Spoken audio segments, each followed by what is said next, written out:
கிறிஸ்துவுக்குள் மிகவும் பிரியமானவர்களே, ஆண்டவராகிய இயேசு கிறிஸ்துவின் விலையேறப்பட்ட நாமத்தினாலே உங்களை வாழ்த்துகிறேன். இந்த நாளிலையும் கூட உங்களோடு தேவனுடைய வார்த்தையை பகிர்ந்து கொடுக்கும்படியாக கர்த்தர் கொடுத்து அவருடைய பெரிதான கிருபை இரக்கங்களுக்காக தேவனை துதிக்கிறேன்.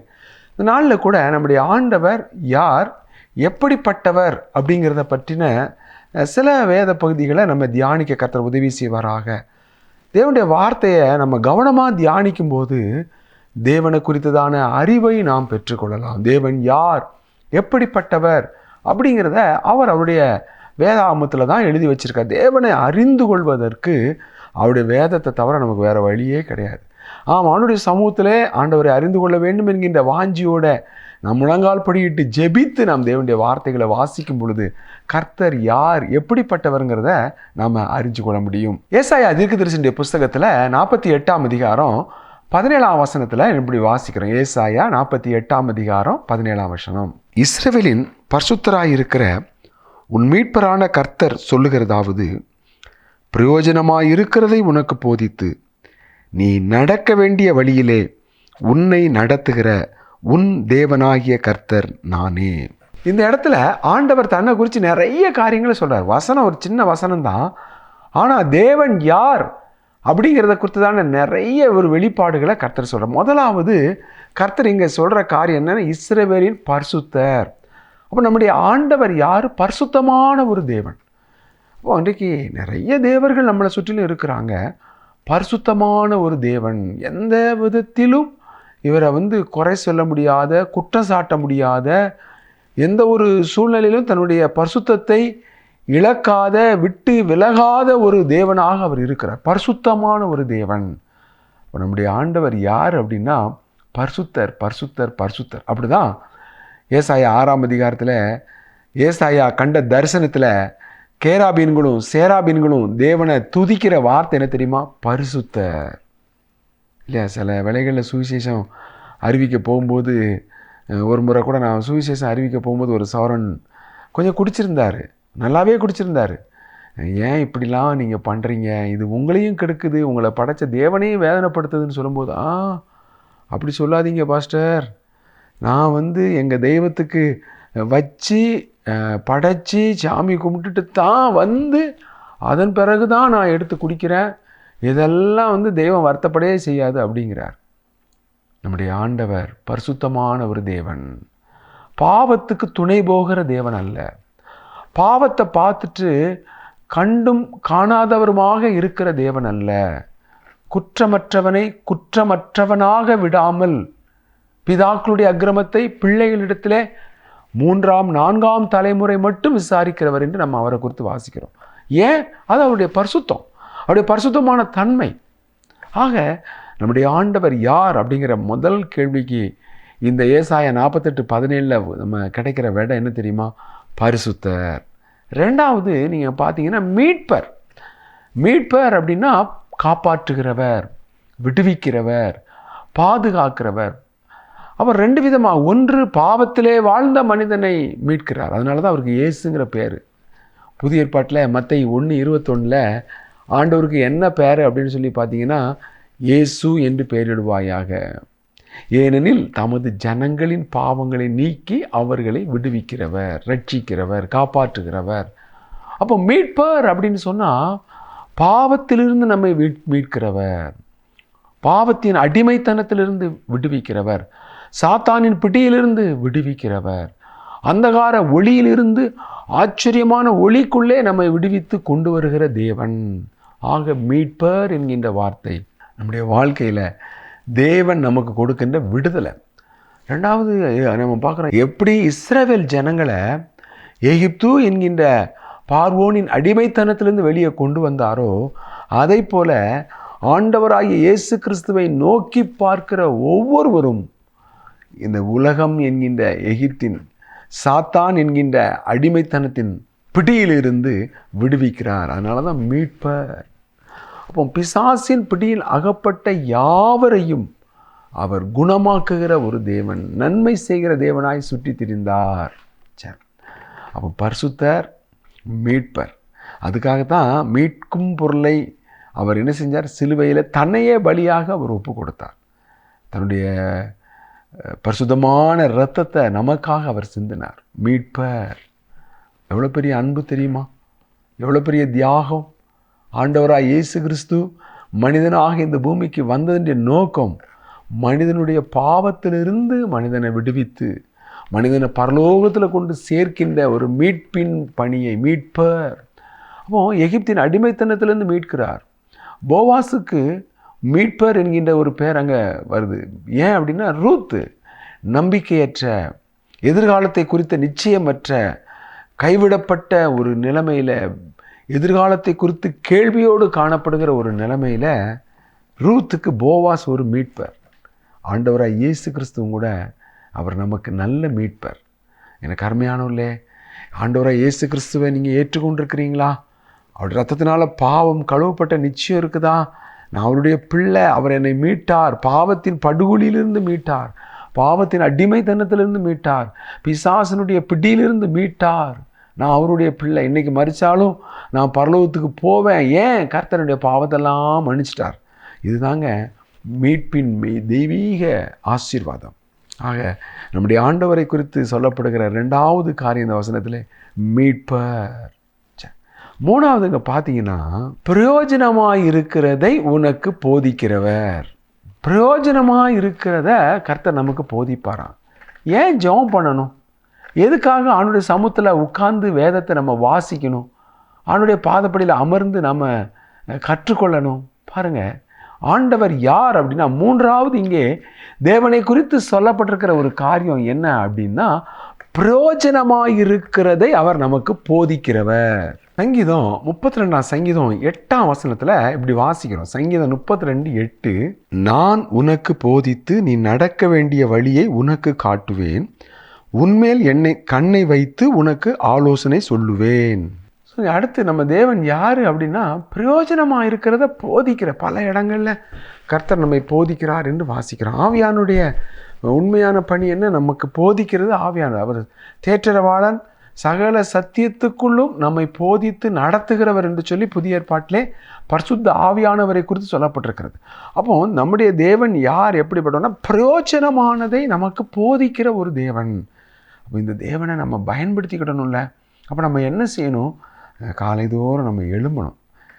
ஏசாயா 50ஆம் அதிகாரம் 4ஆம் வசனத்தில் இப்படி வாசிக்கிறோம். ஏசாயா 50ஆம் அதிகாரம் 4ஆம் வசனம், இளைப்படைந்தவனுக்கு சமயத்துக்கு ஏற்ற வார்த்தை சொல்ல நான் அறியும்படி கர்த்தராகிய ஆண்டவர் எனக்கு கல்விமானி நாவை தந்தருளினார், காலைதோறும் என்னை எழுப்புகிறார், கற்றுக்கொள்ளுகிறவர்களைப் போல நான் கேட்கும்படி என் செவியை கவனிக்க செய்கிறார்.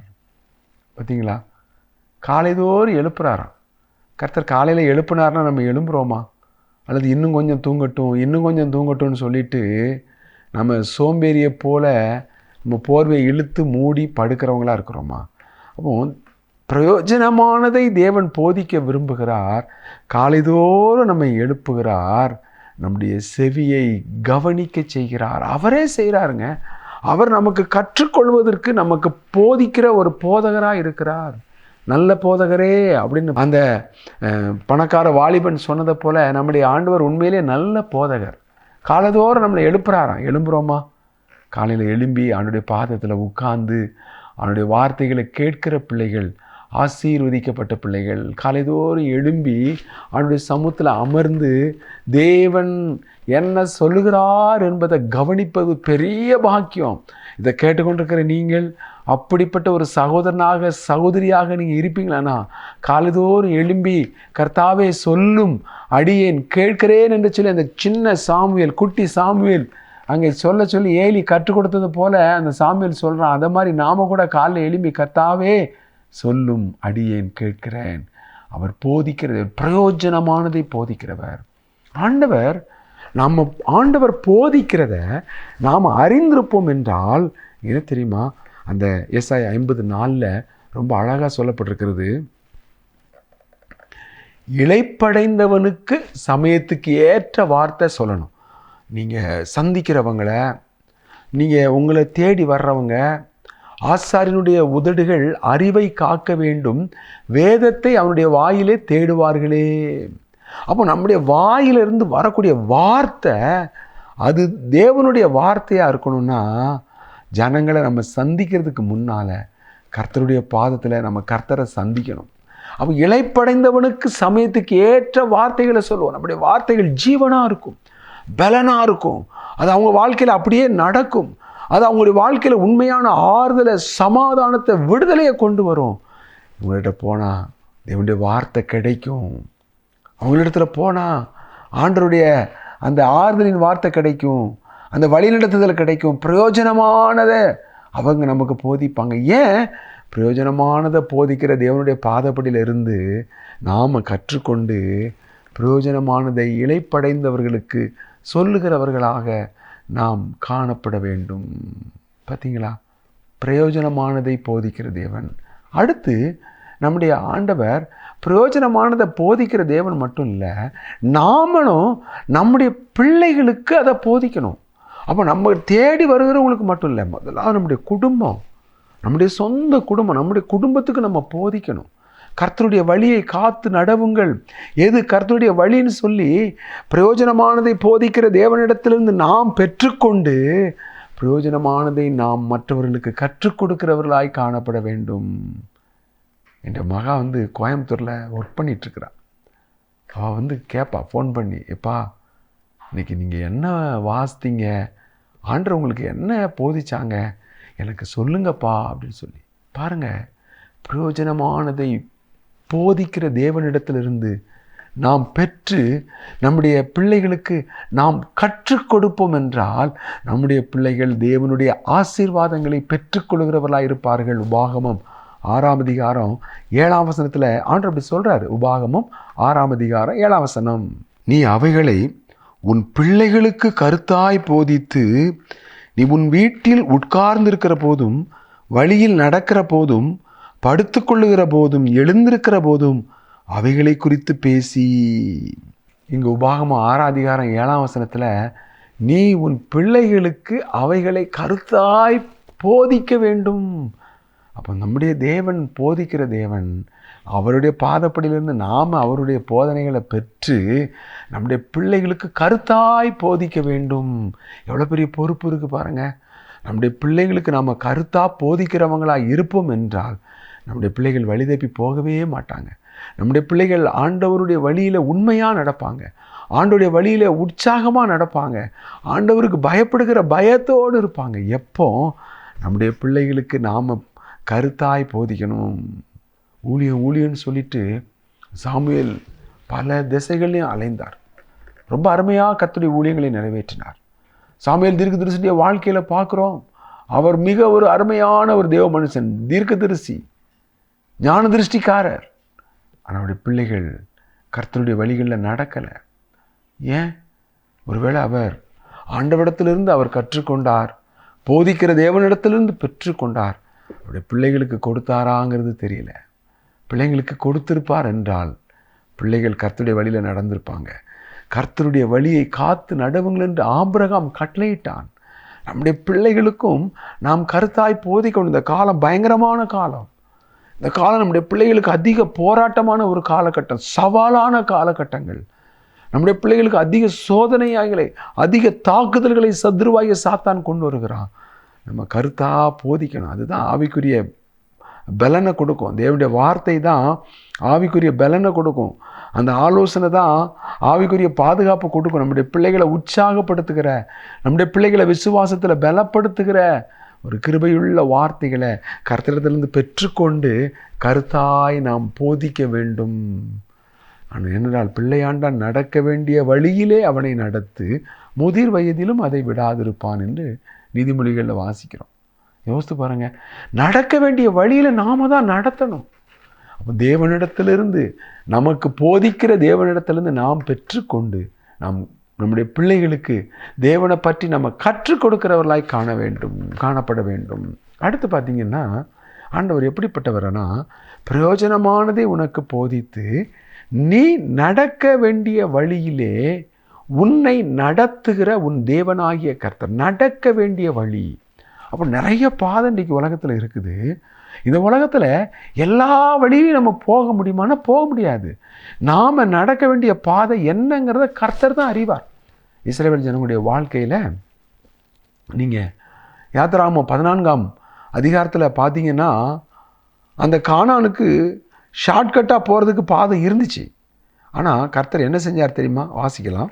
யாத்ராகமம் 13ஆம் அதிகாரம் 17ஆம் வசனம். யாத்ராகமம் 13ஆம் அதிகாரம் 17ஆம் வசனம்.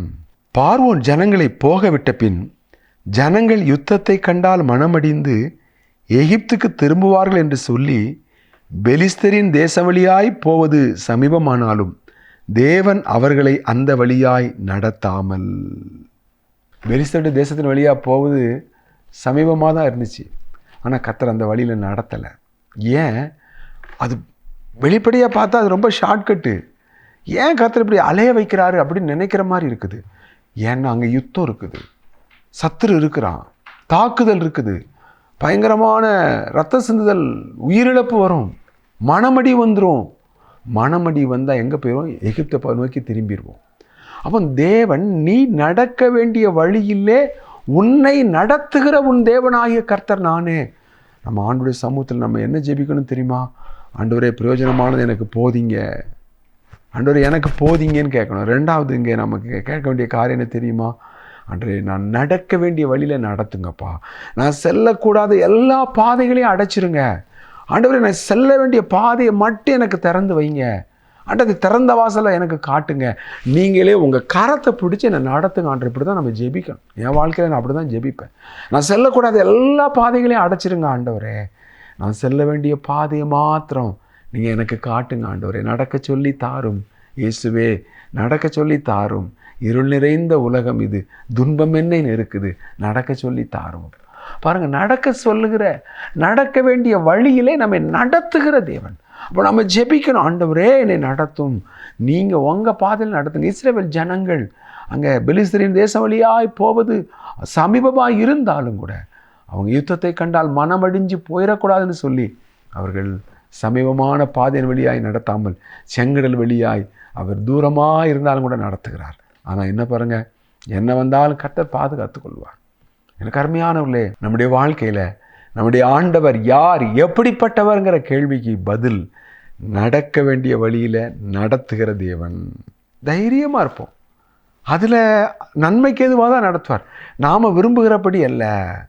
அநேக வேளைகளில் பிரச்சனைகள் வரும் பொழுது ஏன் தான் ஆண்டவர் இப்படிலாம் நம்மளை சோதிக்கிறார், ஏன் இப்படி நம்மளை போட்டு பிரச்சனை வழியாக போராட்டங்கள் வழியாக கடந்து பண்ணுறாரு அப்படின்னு பல குழப்பங்கள் வரலாம். ஆனால் ஒன்றே ஒன்றுங்க, நடக்க வேண்டிய வழியிலே நடத்துகிறவர்.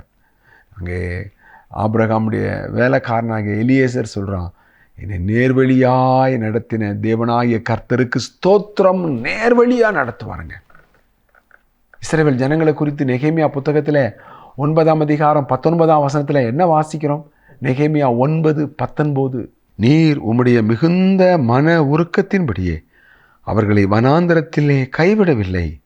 அவர்களை வழிநடக்க பகலிலே மேகஸ்தம்பமும் அவர்களுக்கு வெளிச்சத்தை அவர்கள் நடக்க வேண்டிய வழியையும் காட்ட இரவிலே அக்னி ஸ்தம்பமும் அவர்களை விட்டு விலகவில்லை. பார்த்தீங்களா? அவர்கள் நடக்க வேண்டிய வழியை காட்ட அக்னி ஸ்தம்பம், பகலிலே மேகஸ்தம்பம். பகலில் மேகஸ்தம்பமாயிருந்தீர், இரவில் அக்னி ஸ்தம்பமாயிருந்தீர், இரட்சகனாயிருந்தீர் கர்த்தாவே என்று பக்தன் பாடுகிறார். பார்த்தீங்களா? துதிப்போம் துதிப்போம் தூய தேவா, கதிபர தந்தீர் மீட்பதனை, பாதம் பணிந்து துதிப்போம். பாருங்க, தேவனை எவ்வளவு அழகா பாடுறார். நடக்க வேண்டிய வழியில நடத்துகிற ஆண்டவர். உங்களுடைய பிள்ளைங்களை குறித்து நீங்கள் கவலைப்படாதீங்க, பெற்றோர்களை குறித்து நீங்கள் பாரப்படாதீங்க. உங்களுடைய வாழ்க்கையில் ஐயோ நான் என்ன செய்வது என்று சொல்லி நீங்கள் கலங்கி தவிக்காதீங்க. நீங்கள் நடக்க வேண்டிய வழியிலே உங்களை நடத்துகிற ஒரு ஆண்டவர் இருக்கிறார். அவர் பாருங்கள், இஸ்ரவேல் ஜனங்களுக்கு பகலிலே மேகஸ்தம்பம், இப்போ வெயிலே படாது. இப்போ ஜனங்கள் பயங்கரமான அந்த பாலைவன பகுதி, அங்கே மலைகள், வனாந்தரம், குன்றுகள், பள்ளத்தாக்கு, ரொம்ப வறட்சியானது, தண்ணீர் பிரச்சனை, பெரும் பிரச்சனை. ஆனால் கர்த்தர் மேகஸ்தம்பம். யோசிச்சு பாருங்கள், ஏசி ரூமில் இருந்த மாதிரி அவங்கள வச்சுருக்காரு. அவங்களுடைய வஸ்திரம் பழசா போல, அவருடைய கால்கள் வீங்கலை, அவருடைய பாதரட்சியுடைய வார் அருந்து போகலை. எவ்வளவு தூரம் அவர்கள் நடக்க வேண்டிய வழியை காட்டுகிற தேவன் அவர்கள் மேலே அக்கறை உள்ளவர், அவர்கள் மேலே அவர் கரிசனை உள்ளவர், அவர்கள் மேலே அவர் அன்புள்ளவர், பொறுப்புள்ளவர். எனக்கு அருமையான சகோதரனே சகோதரியே, உங்களுடைய வாழ்க்கையிலும் கூட தேவனை உறுதியாக பற்றி கொள்ளுங்க. ஒரே ஒரு காரியம், நீங்கள் நடக்க வேண்டிய வழியை காட்டுகிற தேவன். கேளுங்க, ஆண்டவர்கிட்ட கேளுங்க. 143 சங்கீதத்தில் 8ஆம் வசனத்தில் தாவீது ஜெபிக்கிறார். எப்படி ஜெபிக்கிறார் பாருங்கள். 143 சங்கீதம் 8ஆம் வசனம். அதிகாலையில் உமது கிருபையை கேட்க பண்ணும், உம்மை நம்பி இருக்கிறேன், நான் நடக்க வேண்டிய வழி எனக்கு காண்பியும், உம்மிடத்தில் என் ஆத்துமாவை உயர்த்துகிறேன். நான் நடக்க வேண்டிய வழியை எனக்கு காண்பியும், நான் நடக்க வேண்டிய வழியை எனக்கு காண்பியும். இந்த கால வேளையில் உம்முடைய கிருபையை எனக்கு கேட்கப்படும். அவர் சொல்கிறார் பாருங்கள், அதிகாலையில் உம்முடைய கிருபை வேணும், அந்த நாள் முழுசும் நான் நடக்க வேண்டிய வழி எனக்கு காண்பியும். எனக்கு மிகவும் அருமையானவர்களே, நடக்க வேண்டிய வழியை காட்டுகிற ஒரு நல்ல தேவன் இருக்கிறார். அவர் அங்கே நமக்கு பிரயோஜனமானதை போதிக்கிறவர், கரம் பிடித்து நடத்துகிற தேவன். அவர் மன உருக்கமுள்ள ஒரு தேவன். மன உருக்கமாக இருந்து கர்த்தர் நம்மளை விட்டு விலகவே இல்லைங்க. அந்த இஸ்ரவேல் ஜனங்களை நடத்தின அந்த பாதையை நீங்கள் சிந்திச்சு பாருங்கள். எவ்வளவு அக்கறை உள்ளவராக இருக்கிறார், எவ்வளவு உண்மையுள்ளவராக இருக்கிறார். அவங்க எவ்வளவு தூரம் ஆண்டரை வேதனைப்படுத்துகிறாங்க, எவ்வளவு தூரம் முறுமுறுக்கிறாங்க. அவிசுவாசத்தோடு கூட எகிப்துக்கு திரும்பி போவோன்னு சொல்லி கலகம் பண்ணுற வேலைகளெல்லாம் பார்க்குறோம். கர்த்தர் நொந்து வேதனைப்பட்டு கண்ணீர் வடிக்கார். ஐயோ, இந்த ஜனங்களை நான் விதமாக கொண்டு வந்து எனக்கு ரொம்ப வருத்தமாக இருக்குது, நான் அழிச்சிடுறேன் அப்படின்லாம் சொல்கிறார். ஆனால் பாருங்கள், அவர் அழிக்கலைங்க. தேவன் வெகுவாய் மன்னிக்கிறவர், மிகுந்த மன உருக்கத்தோடு செயல்படுகிறவர், நடக்க வேண்டிய வழியை காட்டுகிறோம். ஒவ்வொரு நாளும் ஜெபம் பண்ணுங்க, ஆண்டவரே என் பிள்ளை நடக்க வேண்டிய வழியை காட்டுங்கப்பா, ஏன் நான் நடக்க வேண்டிய வழியை காட்டுங்கப்பா, எனக்கு மேகஸ்தம்பத்தை அனுப்புங்க ஆண்டவரே, இரவிலே வெளிச்சம் காட்ட அக்னி ஸ்தம்பத்தை நான் ஆண்டவரே அனுப்புங்க. குழப்பமான வேலைகள், ஐயோ என்ன செய்வோன்னு சொல்லி தீர்மானம் எடுக்க வேண்டிய வேலைகள், பயப்படுகிற வேலைகள், பல சூழ்நிலைகள் வரும் பொழுது நீங்கள் தேவனை குறித்து அறிஞ்சிருக்க வேண்டிய காரியம் என்ன தெரியுமா? நான் நடக்க வேண்டிய வழி எனக்கு காட்டுகிற தேவன். அவனிடத்தில் ஜெபம் பண்ணிங்கன்னா கர்த்தர் நேர்வழியாய் நடத்துவார்.